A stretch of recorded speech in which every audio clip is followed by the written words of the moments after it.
my name is Bridget, and today we're going to be talking about how to change your paradigm and shift parallel realities.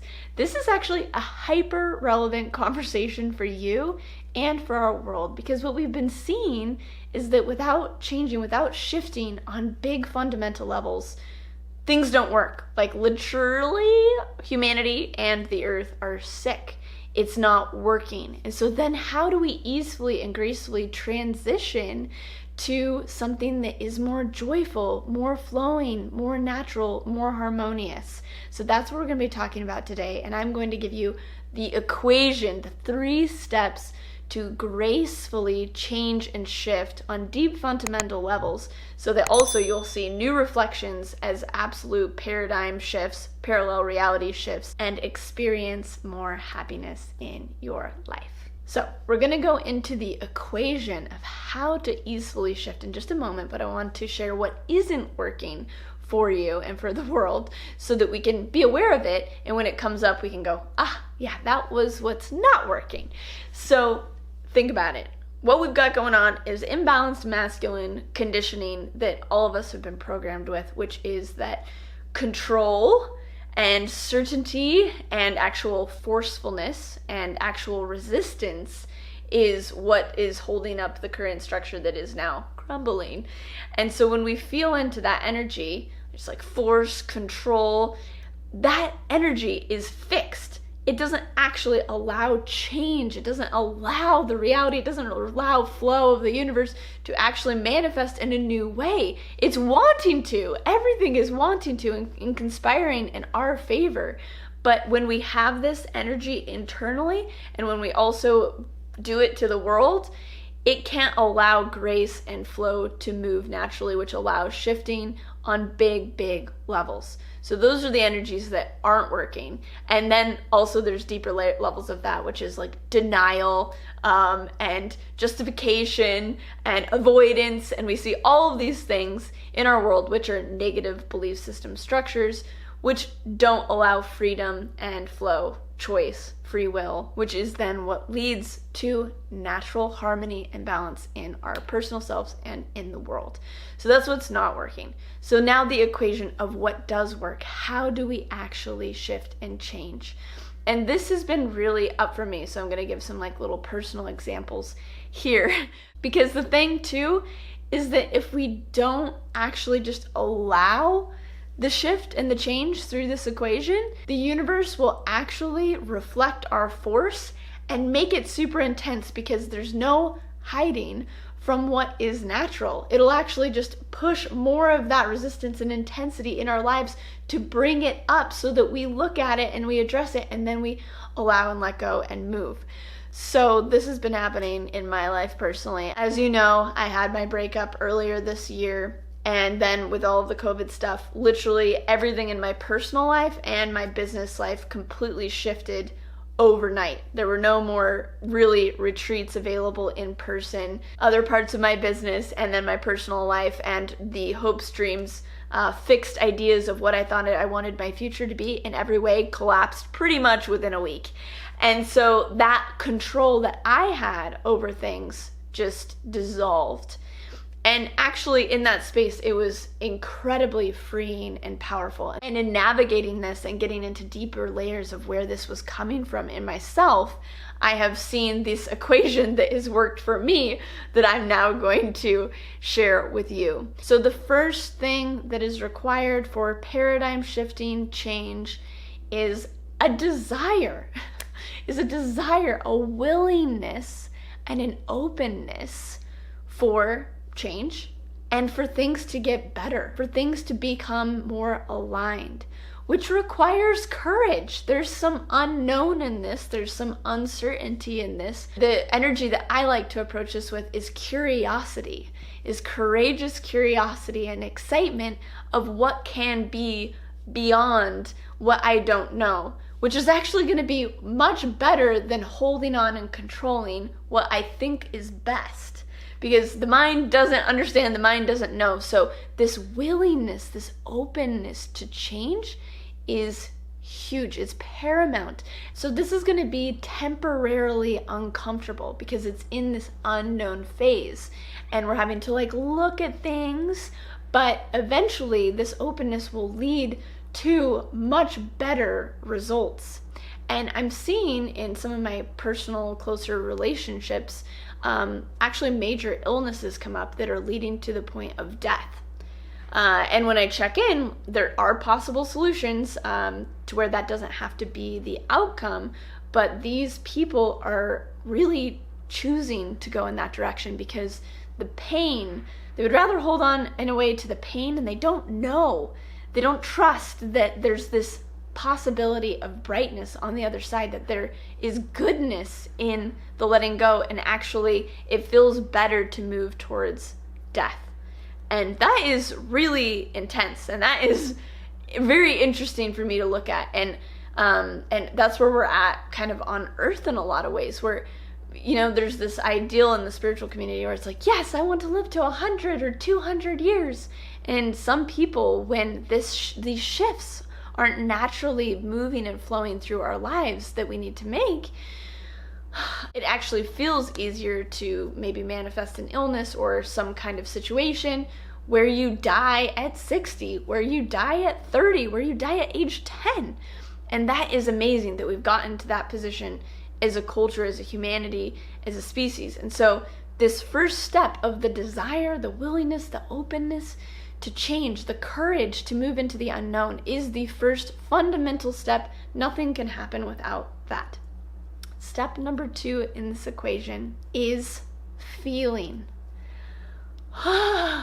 Really, it is feeling. And I know a lot of you are empaths, and so that can move into the space of feeling for someone outside of yourself rather than yourself. But as I was sharing at the beginning of this, what isn't working is this imbalanced masculine.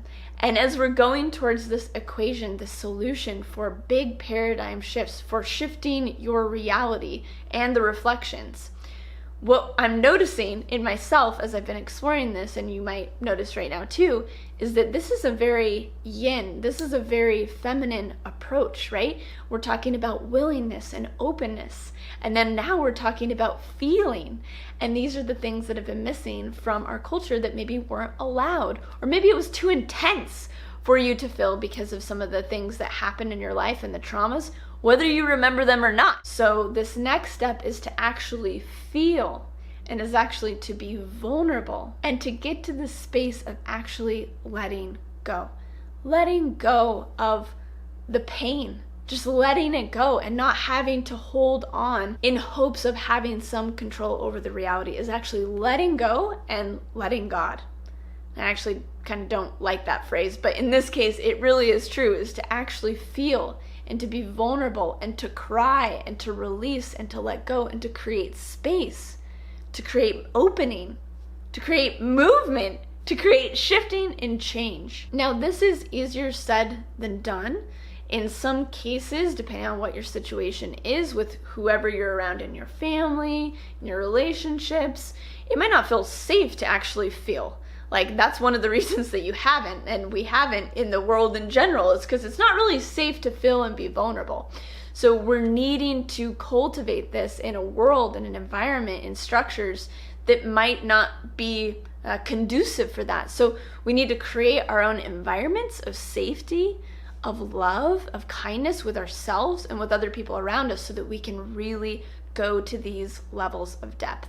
So that might be just with yourself, or that might be finding actual resources, coaches, people that can assist you, or very loving family members or friends that can hold space in a very positive way to let the energy move and actually feel deeply, which is acknowledging what has been dormant. And then more of you can come back. This is classic soul retrieval. More of you can come back to wholeness. And then when you're in wholeness and when you're in your own pure core vibration, then the reality can actually shift to allow and reflect more of you, which is moving into number 3, which is receiving, receptivity, allowing the experience of joy, of goodness, of positivity on all levels to actually come into your life. So when we're resisting, we're actually resisting the goodness as well. And so in this space, we've been willing, we've felt, and then we've opened. And then in that space, goodness can come in. And it's like, well, I don't know if I can trust that. Is that safe? And this is what does happen, is these tests in the external reality come in, and it's like, did you really change? Do you really trust? Do you really know? And can you also speak up for yourself and make decisions, actual physical decisions in your life that are in more alignment? That's a part of it too. It's not just like vibrationally like, yeah, only positivity is going to come from me. It's like, get out of the situation that isn't healthy for you. So part of this is the acknowledgement, the willingness, the feeling. So then we know what positive actions to take, which then actually shift our reality too. So it's not just kind of like expecting literally to sit on your couch and just see the whole world change, but it's you taking action on those things as well that is critical. And the reality mirror, the reflections are going to come in and say, have you changed? And then you can be like, yes, I have. And in these moments, it's really critical, that piece, and it's very empowering, because then you can truly know deeply in yourself that you are a new person. And that is incredible. And the imagery, the feeling that you want around this is Neo in the first Matrix, where he's faced with Agent Smith, and Agent Smith's like, dude, I'm just gonna shoot you, you're gonna die. And then he got to this point where he's like, no, like, I know that I am infinite. I know that I am Neo. And in that energetic equivalent, especially if you're sensitive, you just say, no, I'm done with this. And you reclaim that power, you reclaim that knowingness of who you are, and then remain open as well to receive and allow the goodness of life, and to allow your reality to shift to reflect more positivity. So those are the 3 major steps to move and to shift on a profound level, which actually simply requires openness, allowing, kindness, vulnerability, and peace within yourself, which is easier said than done, but it can be more simple than we think. And I've been deeply learning this from many experiences over the past 6 months, which is why I haven't been making as many videos, because it's been really intense for me emotionally. But I am so grateful for these experiences, because then I can learn, and then I can share them with you, and then I can also move forward in my life with more grace to make life more easeful. So in closing, allow yourself to shift. Allow goodness in your life. Allow new reflections of positivity to start taking place in the world. We can let go of the resistance. We can be like, oops, I didn't know. Or, I can let go of that pain. And things can get better. So I hope that this has been helpful for you. I will go into more personal examples, because I have lots of really good tools coming in relation to what I've been experiencing and going through. So that'll be coming out soon. So be sure to subscribe, hit the bell button so you get notifications every time I do new videos, so you can stay informed. Also hit like, and be sure to comment below of what has been helpful for you to shift, to change, to see new positive reflections in your reality. I'm also doing more communication and updates via my email.